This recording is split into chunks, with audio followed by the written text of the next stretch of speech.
Hey fellas, I don't have time to do an intro today because there's already a train in front of us. And not just any train, an S intermodal with a Ferromex Primer AC44C6M is one of the mid-DPUs. I had no idea this was coming, so it was a great surprise.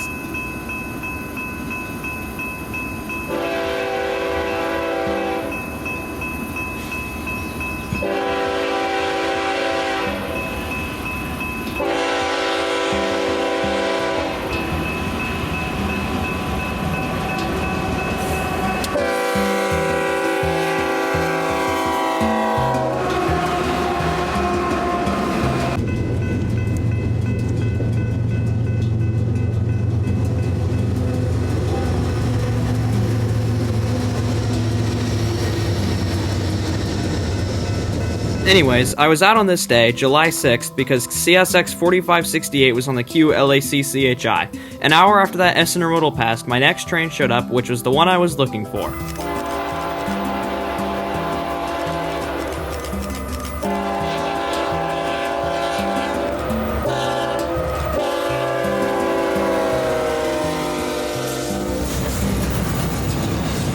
After this train went by, I was gonna go home, but I heard that a KCS duo on the V-Rob LPC was just south of Arc City, with a Grey Ghost second, so I decided to go to Winfield to try to catch it. When I got to Winfield, I found a green signal for a northbound. My tripod was acting up, so I had to stand on this old spur track so that my tripod would cooperate after lodging one of the legs between a spike and the rail. I also decided to launch my drone and fly it over to the Walnut River Bridge to get another angle of the train, and that turned out a lot better than I thought it would.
While getting lunch at Sonic, the QCHI ALT came through with an NS AC44C6M trailing.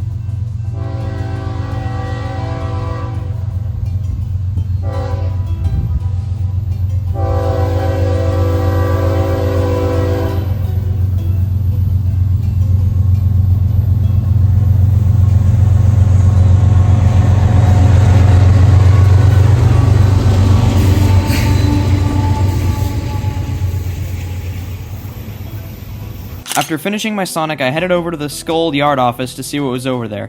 I found the Power for 302 just sitting there along with WAMX 3833. Note how 4199 still has the old logo. It's actually the last skol unit that even has the old logo. It's interesting to see a comparison between what it used to be and what it is now. The next day, I returned trackside in search of a Montana Railink SD70 Ace. I decided to go to Augusta this time around. Right when I got there, the ZEAP CHI came off the Douglas sub with an Ace leading.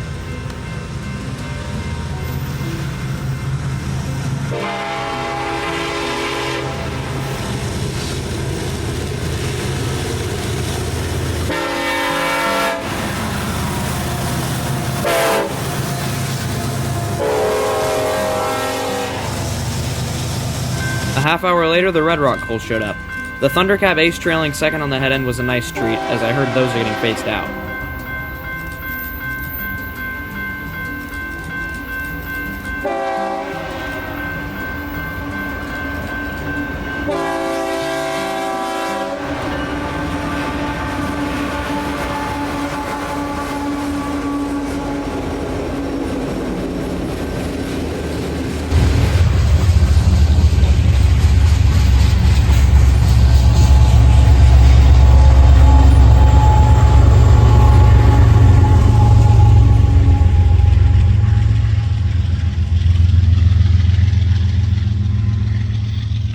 On July 12th, the following Saturday, I headed to Rose Hill, not really with a specific goal in mind.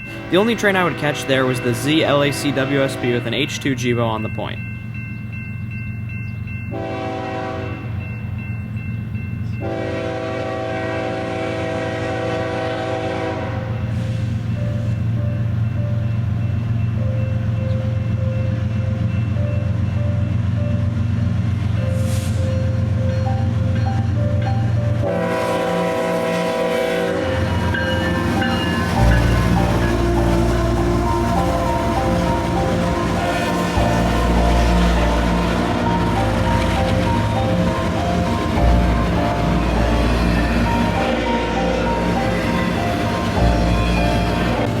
After this intermodal went by, there was nothing else in the area. I would quickly learn that the SLPC-LBT was the closest train to me, and it was still at Matfield Green. It did have the Canadian Pacific RCMP musical ride sticker unit, which I didn't really care about, but I had nothing to do this evening, so I decided to move east to Augusta. I headed north, grabbing Brahms and Andover on the way. On the way to Augusta, I noticed this rainbow. I was hoping that I would get to see a train before the rainbow disappeared, and, well, wish granted, I guess, because as soon as I got to the depot, the HKCK bar came blasting by, just minutes before the rainbow disappeared.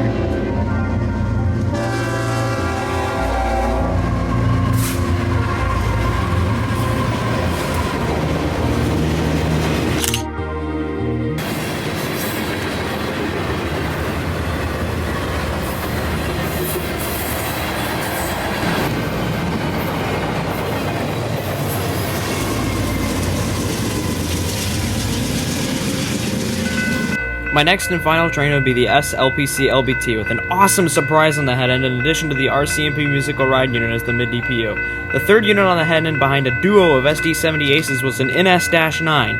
It's been forever since I've seen one of these, so this was an awesome treat.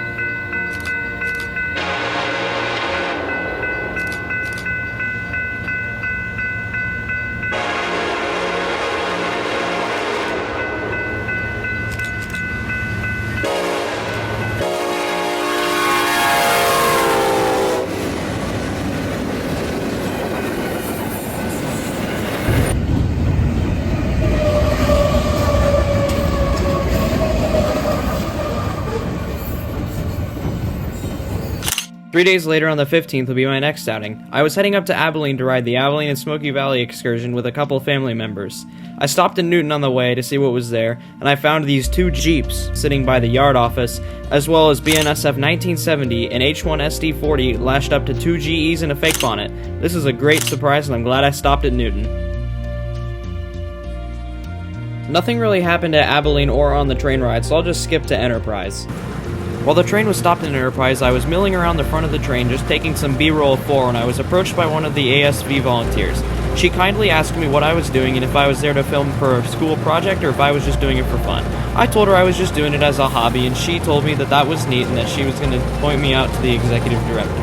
I think it was the executive director anyways. After that, I walked up to the front of the locomotive, or the back I guess since it was the cab, and asked one of the ASV employees if I could have permission to stand where you usually can't to take a picture of a boxcar. He allowed me to, and as I was walking back to thank him, he kindly asked me if I would like to ride in the cab of the locomotive as they did the runaround. I accepted this offer and climbed aboard. Anyways, here's the videos.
After concluding the excursion back at Abilene, I made my way down to Durham to meet up with some more family for lunch at the cafe in town.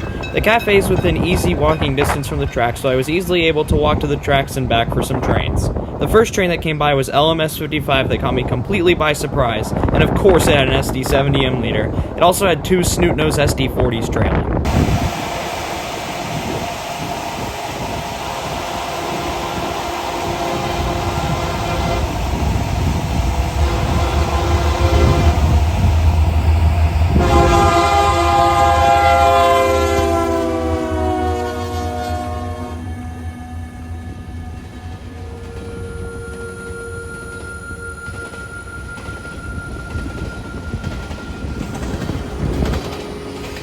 I had received word around this time that NS 4004 would be trailing on the MDHHN that was expected to come through while I was in Durham. So a little while later I went back trackside since I knew it would be following the ZLCG2. What I wasn't expecting were ZLCG2 to be doing 70 miles an hour and it to have an actually pretty decent lash up with an SD70M and a cab flag ace.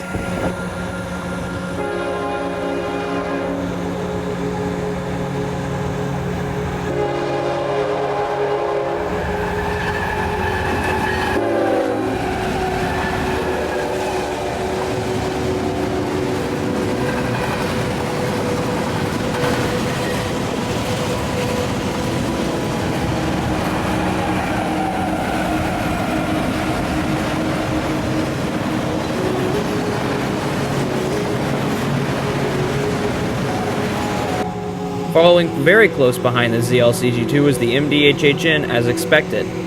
As I got closer, I looked at the headlight placement of the lead locomotive and noticed that it was decently spaced out from the ditch lights. At first I thought it was an AC60 leader, but it was even better. It was an SD70M leader. This was an awesome surprise and I'm glad that I wasn't told what the lead unit on this train was because it made it all the more exciting.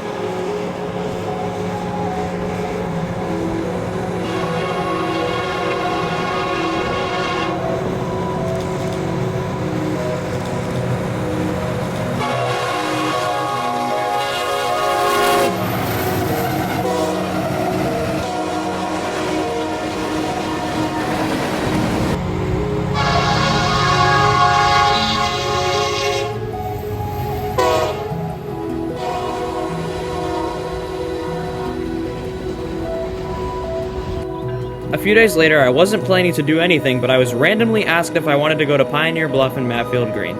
I said sure, and I stopped at Cassidy on the way there because there was a grain train tied down the siding. This grain train got a crew immediately and left as soon as I got there.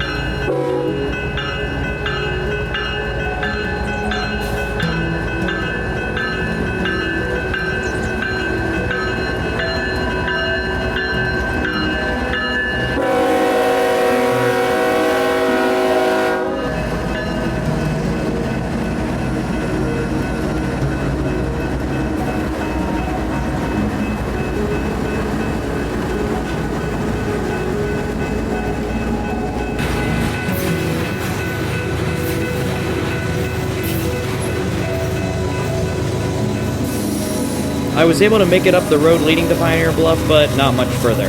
As soon as I got under the tracks, the V-SAG NSI blasted by. After this went by, I changed spots due to how stupid the road leading up to Pioneer Bluff was, and it took almost 2 hours for another train to show up.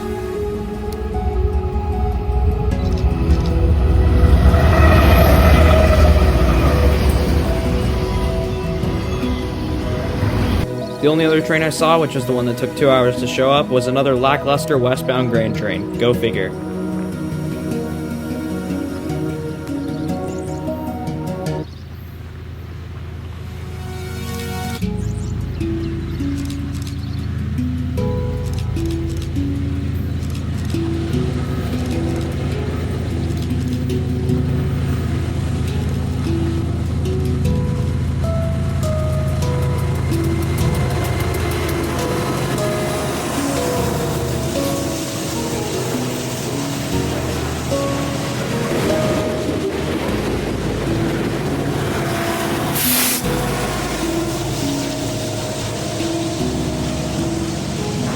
The next day I was bored, so I decided to use that as an excuse to go shoot the Tulsa yard jobs and meet up with Oklahoma Railfan. As soon as I got there was condensation on my camcorder lens and a power move right in front of me.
The next train we saw was a westbound manifest taking the Y to exit the yard.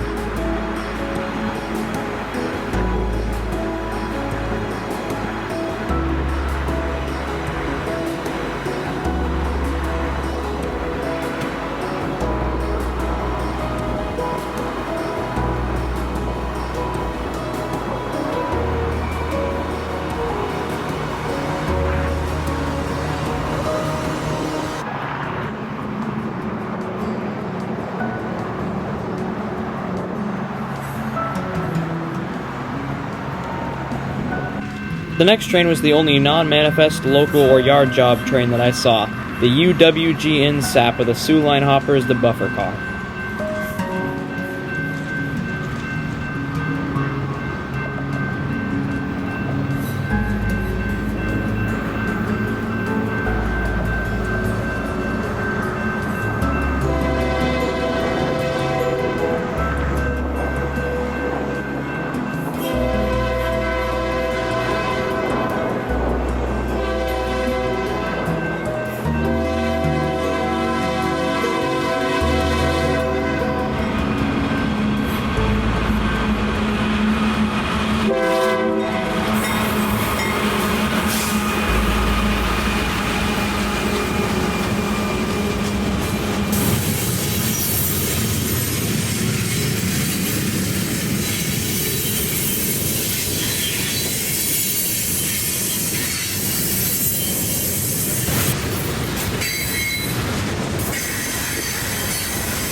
After that train cleared, we headed over to the BNSF shops, passing this switcher on the way.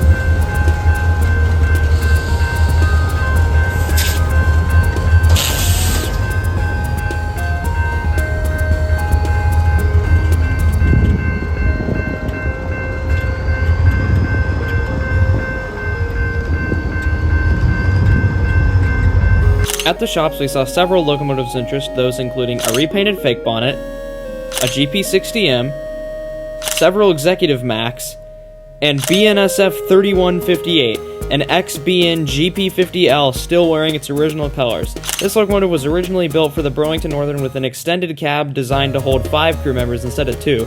Nicknamed the Supercab, these locomotives have become extremely rare as there's only 5 in existence. This locomotive was dead in tow and not active as it's been laid up for several years. I'm unsure where it's headed. As I was heading from the shops to the south end of the yard to look for one of the yard jobs with an executive duo, I noticed this SD70M duo coupled to a GMDX switcher. This was really neat as well, and I wish I had gotten a better shot of it. When I got to the south end of the yard, it didn't take me very long to find the yard job. Here's some clips of them pushing cars over the hump and pulling a few back out.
After they finally finished pushing their cut over the hump, I headed to 33rd Plaza to catch them going to pick up another cut. Here I was approached by a BNSF employee, the yard manager I believe, who told me that I had to be on the other side of the tracks to avoid trespassing. I thanked him for letting me know, and I crossed the tracks. A little while later, the two executive Macs came by running late to pick up another cut of cars to pull over the hump.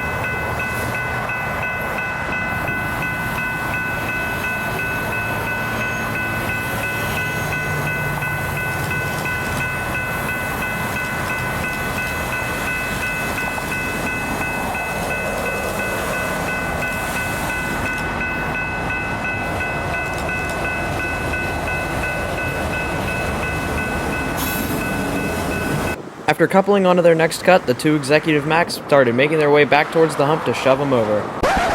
But if you thought this clip was going to be peaceful, oh boy, you were wrong. Immediately after I filmed this clip, a white pickup truck came racing down from the hump tower. The crossing was activated, mind you. This pickup then slammed on its brakes and stopped on the tracks as the train was moving towards the crossing. The driver rolled down his window and yelled at me, "The train master wants to call the cops on you." I said okay just to get him to move out of my shot and get himself off the tracks because he was not being safe. Thankfully, he pulled out of my shot just in time to reveal the train and I got a clean shot of the two Macs. I left immediately afterward and I plan to never go back.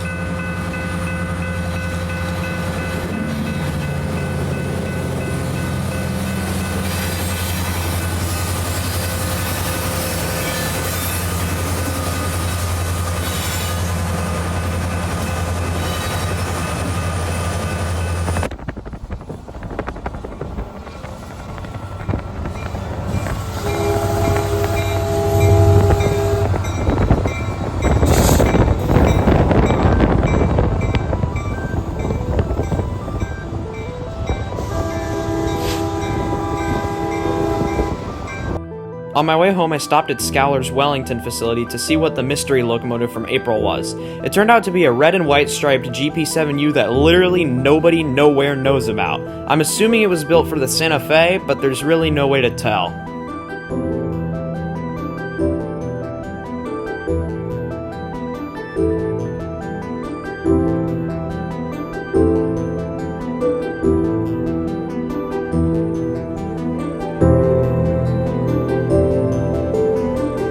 A few days later, I took my birthday railfanning trip to Kansas City. I've already made an extensive video covering the events of this day, which you can click the link in the top right corner to watch.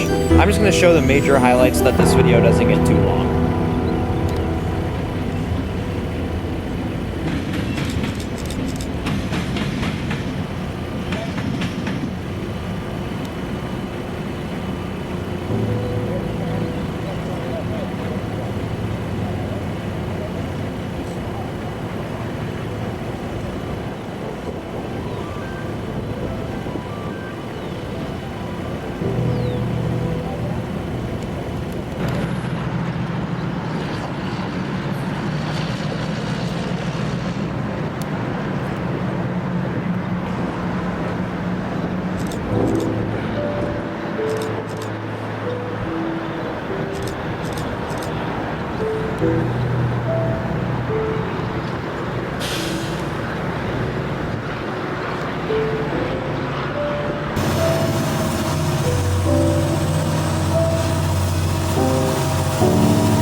My next outing would be on July 26th, the following Saturday, to Rose Hill with some friends.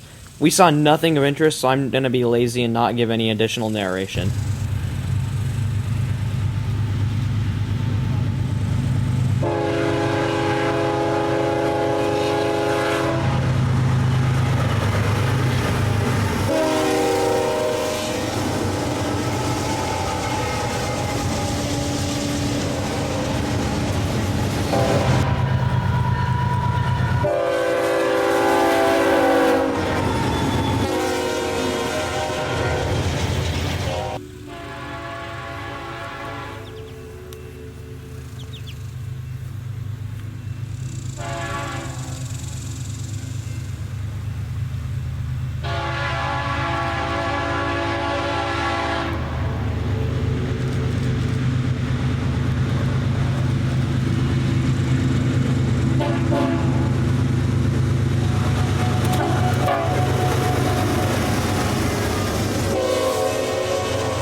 A little over a week later, I went trackside again in search of a BN Jeep that just kinda despawned while I was out there.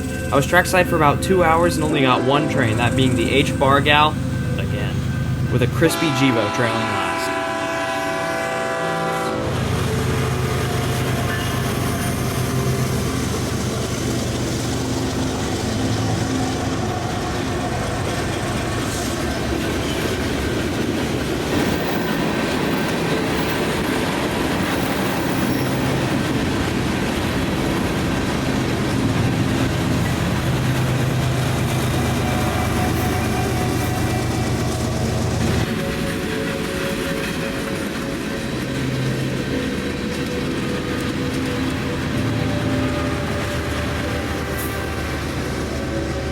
Two days later, on August 6th, I headed trackside again after hearing that UP MFWWT was running pretty late with a cab flag Jevo trailing as well as an old scheme GP39-2. My friend CXMX was also in town to try to catch Skol with 41.99 leading. I'd been hyping up Skol all summer but never actually went to see them, so I decided to give it a shot as well. I started out the day catching the FWWT just north of Klein Yard.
Around this time, I received a tip from CXMX that Skol was already at Connell, so I headed down to the Cornejo switch to catch them.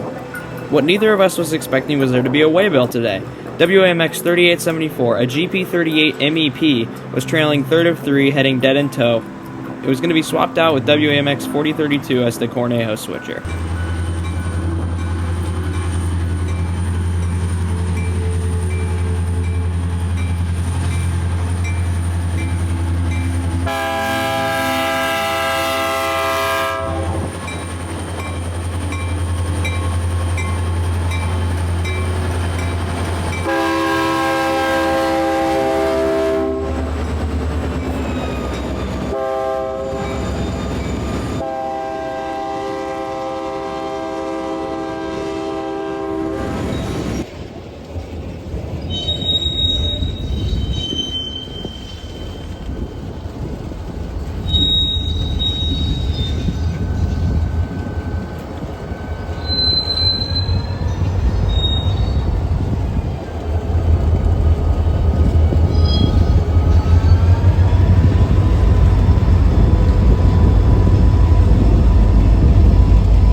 We decided to go to Orient Yard after we were done with the Skol, where we found WAMX 4246.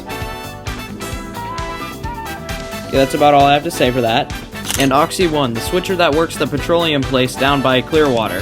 I had no idea this thing still existed, so it was really neat to find. There was a bunch of other power vibing outside the shops, but I don't want to go through all of it since it was just standard Waco stuff for the most part. The next day, I went to Augusta as planned with my friend WAMX 3829 Productions in search of whatever GE garbage we thought was going to come through. That was until we heard that NS 1000, the Spirit of France Vandalism unit, was going to be leading the SCHI LBE. Right after we got there, the ZLAC NSA came by with the GE junk we were expecting.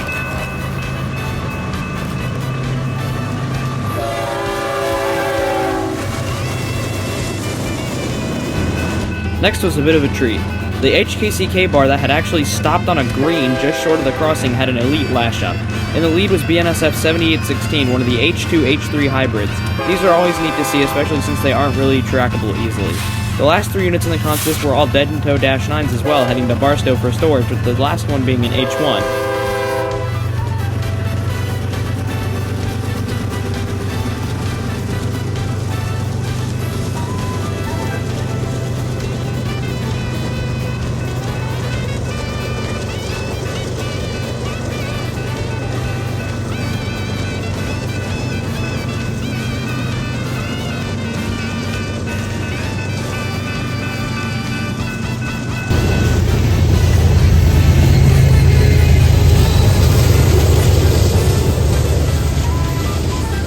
The KCK bar would actually have a meet with the SLBE LPC.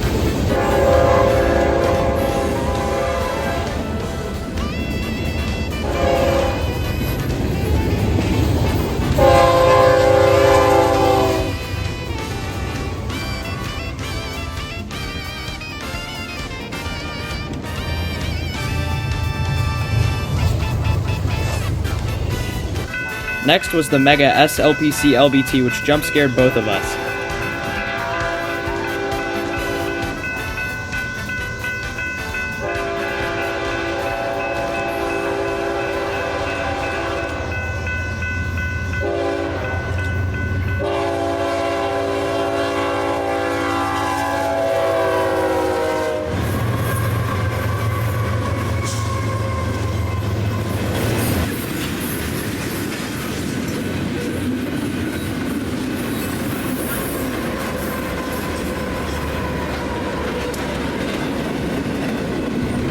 Next was an eastbound Z with a supposedly rare H3-9.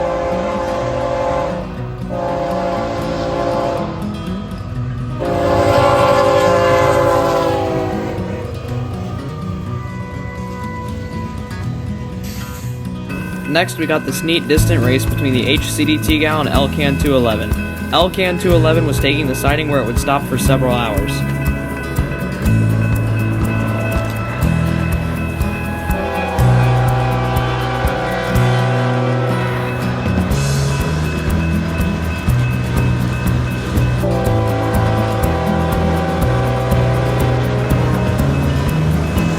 whole time 211 was in the siding, only one train passed it, the ZALT-WSP, running the long way from Mulvane.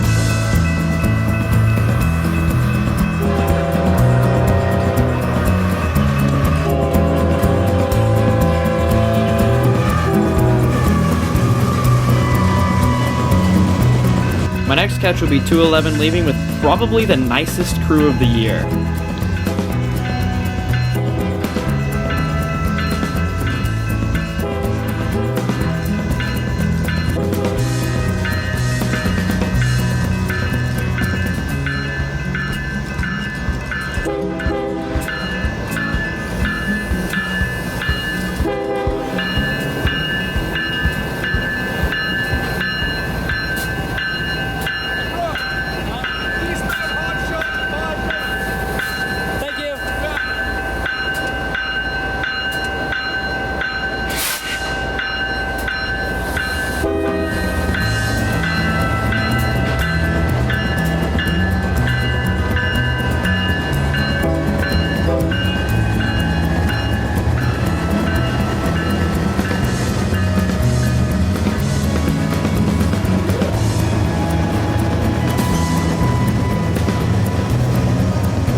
Just after 211 left its post at the west end of the siding, the hotshot rolled by.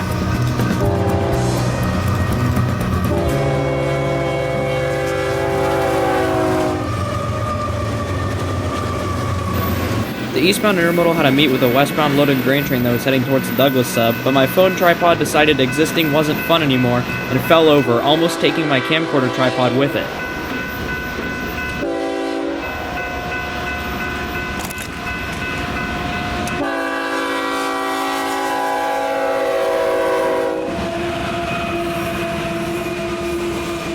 After this grain train went by, a westbound was lined, so I moved to the depot for better light since the sun was disappearing fast. I assumed this would be the train with NS1000 bleeding since there was nothing else ahead of it when it went by Lebo earlier in the day. However, I was very shocked when the ZWSP stow went by.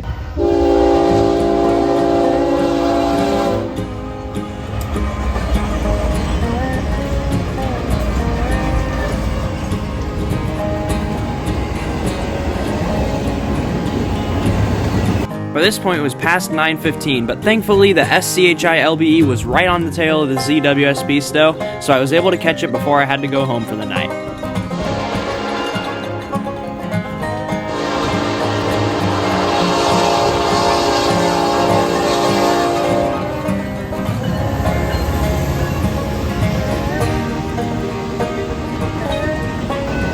Here's the ZALT-WSP passing Salter just before a storm hit the following Sunday.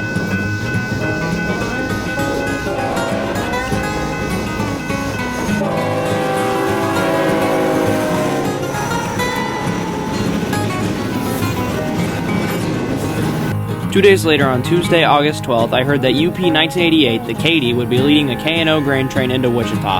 I headed out to Delano to try to catch it, since the morning light was pretty good with minimal clouds. Well, I say minimal clouds like a cloud didn't block the sun until right before the train showed up. The geese were pretty cool, though. After this shot, I commenced chase.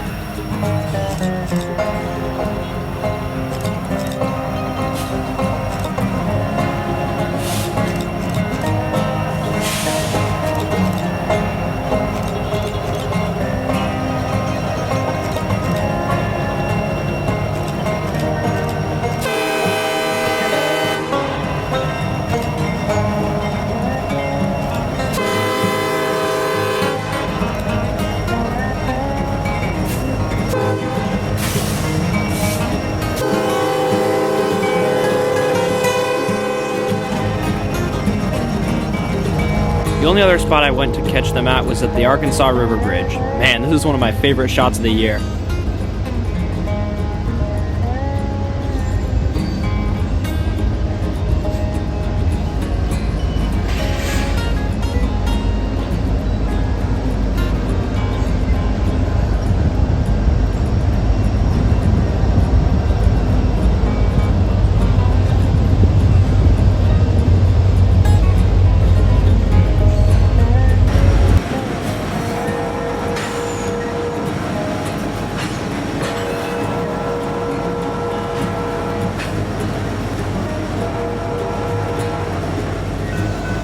last outing for the summer would be on the evening of August 13th when I caught the H-bar KCK with a neat lash-up meeting the ZWSP stow at sunset at Salter. What a way to end off the summer.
Thanks for watching. If you enjoyed this video, make sure to like and subscribe for more railfanning content just like this. See you guys in the next one. 2025 summer on top.